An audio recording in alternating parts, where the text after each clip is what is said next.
the main goal with tonight's protest? I think the goal is just showing our support for Palestine and demanding that NYU stops. I honestly don't know all of what NYU's doing. Is there something that NYU's doing? I really don't know. I'm pretty sure they're... Do you know what NYU's doing? About what? About Israel. Why are we protesting here? Palestine will be free! I wish I was more educated. I'm not either. Oh. I came from Columbia. I was there up at Columbia and we came Wish I was more educated.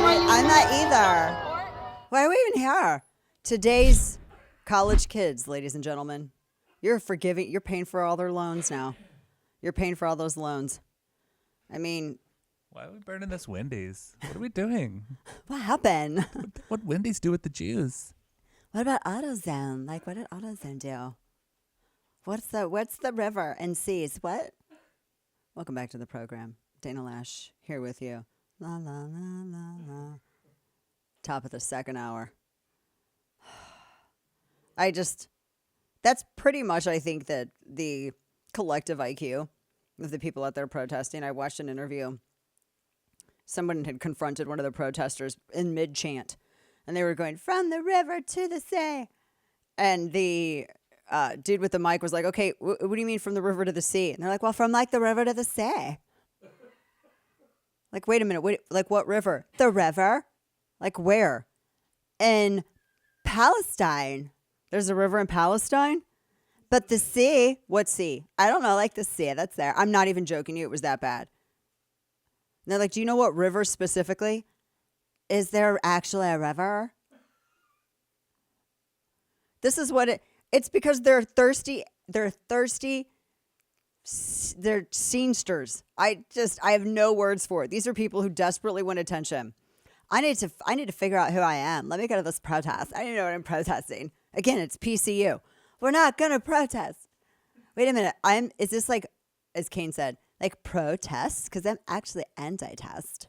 I don't want to actually like come out and rally for a test. I can't do that. They're so edgy. I went to a protest and there were police there. I'm so edgy. Are you kidding me? Kane? This is the result of the government-controlled education system. And dumb parents. Yeah. Who raises these people? Which I think they're also the result of a public education system. What the hell is wrong with parents right now? What is the matter with you? How do you allow your children to go out into the world to be this stupid? It is such an indictment of you. Oh my gosh. I don't know. Maybe it's just like the older I get, the more I realize that I hate everybody. I mean, not you guys, but everybody else. And people are dumb. They really are. Why are we? I wish I was more educated. Like, me too. I just didn't even know what's happening. This isn't, and they wanted to lower the voting age, by the way. I just think that these universities need to start getting serious with this stuff. So like I said, Dana Lash with you. Good to be with you. At the top of this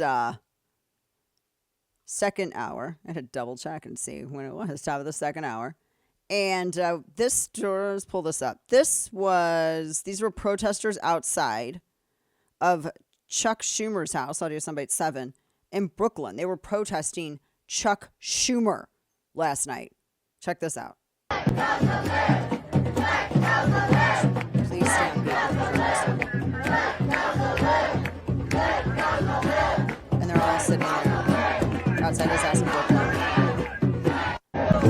It's just totally so interesting that they all have the same shirts and hoodies, Kane, that say ceasefire now, which I'm sure was a completely organic thing. Yeah, I'm sure that all this huge crowd went to the same store and were like, oh, wow, look at that ceasefire now, sure, I'm going to purchase that. I'm sure that happened just completely organically, didn't it? Yeah, that doesn't appear to be any organization there. Yeah, that's exactly it. And Schumer, audio soundbite 8, was asked about the protesters that were outside of his house last night. Audio soundbite 8, listen to this. Leader Schumer, obviously, it's Passover. Happy Passover. This evening, there were hundreds of protesters in front of your Brooklyn residence because of your support for this bill, people who were saying that they don't think there should be unconditioned aid to Israel. What's your message to those protesters tonight? And also just your response to these protests we've seen, pro-Palestinian protests on campuses like Columbia. Look, I put out a statement about Columbia. Peaceful protest is proper and appropriate. And I've always had 4 goals in terms of Israel policy. 1, radically reduce the presence of Hamas. You can't have peace with Hamas. Free the hostages, get as much humanitarian aid possible as done, and do everything you can to avoid civilian casualties. And your message to the protesters outside your home? Last message. Circling back to Frank's question. Goodness. So, yeah, this is, well, we're trying to be casualties. He dodges the question. He wasn't even going to answer it. He and Nancy Pelosi have been calling for a regime change, which is a weird phrase to use. They want Netanyahu to step down, but why have they not said, like, the leaders of Hamas or Fatah or Palestinian Authority or anything like that? No, but they shouldn't have to step down. They caused all this. That's kind of weird. So the leader of the country that's defended itself needs to step down, but not the leader of the entity that attacked the country in question? Well, I mean, cut 6, Nancy says we should just believe Hamas. Oh, yeah. Go ahead. Audio soundbite 6. Let's go ahead and hear this. Mm-hmm. The overwhelming, we don't know how many people have died. We have the Hamas report. Let's accept that it's tens of thousands. 10 would be too many, but tens of thousands. 35,000 seems to be the number at the moment. I know that's what it said, and let's accept that it's too many, whatever it is. It's whatever Pallywood says it is, guys. Just accept that? Just accept it. It's whatever Pallywood says it is. By the way, CNN, Red State had the piece. CNN committed more media malpractice because they were running PR for Hamas regarding bodies found at the hospital. Now, remember, Hamas was trying to say that they lost more people in Gaza than all of what was lost at D-Day. I'm not kidding you. They were like, the numbers they were making up were ridiculous. And no one's ever been, because it's Hamas. Whenever you hear, well, the Gazan Health Ministry, that's Hamas. They're the government there. And so remember the